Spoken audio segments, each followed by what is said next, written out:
really adjusting back to the cold water. As cold as 52 degrees feels, I can't find it hard to believe that I was breaking ice to get in the water in the winter. I guess your body gets used to things or adjusts to things.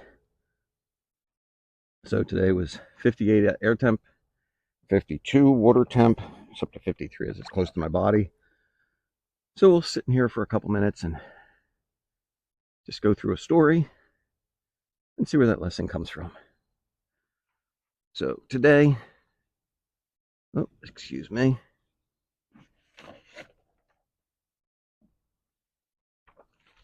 Today's story is The Cook, a story about flow. A cook was butchering an ox for his employer. Every slide of his wrist, every circle of his elbow, every push of his shoulders, every pivot on his toes and heels, and every gliding movement of the knife were in perfect harmony, like the sections of a royal orchestra. "This is truly wonderful," said the cook's employee. "How did you learn to butcher an ox with such skill?" The cook laid down his knife and said, "I learned to do and be at the same time. To act presently without wandering thoughts of past or future. This is better than any butcher's manual. When I first started to cut up oxen, what I saw was the entire ox. After 3 years, I had learned not to see the ox as a whole. Now I work with my heart, not with my eyes or hands. I ignore my senses and follow my spirit.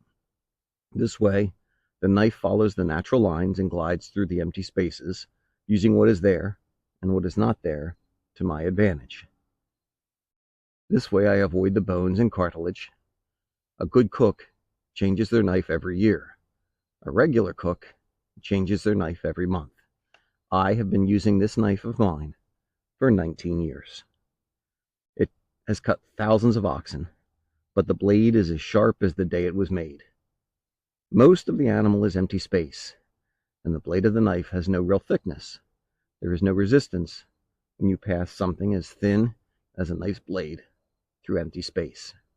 Sure, there are difficult parts, but when I encounter a difficult part, I know it will be difficult. I take care and I take my time. Then very gently, I move the knife until an empty space opens up and the resistance dissipates on its own, like the clearing of fog under the morning sun. Then, with a feeling of satisfaction, I wipe my blade and put it away.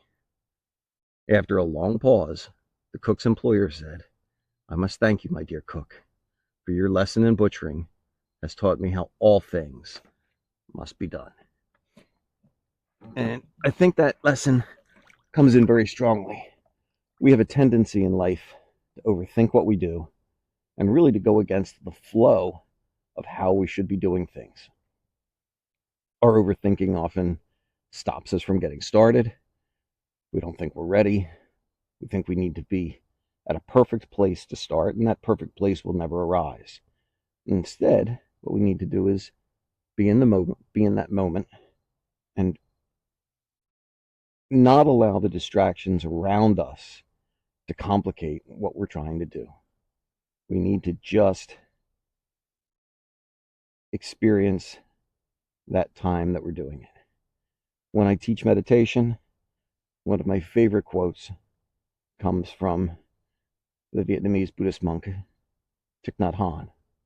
And when he was asked about meditation and how to describe meditation, Thich Nhat Hanh's description was, "When you're washing the dishes, wash the dishes."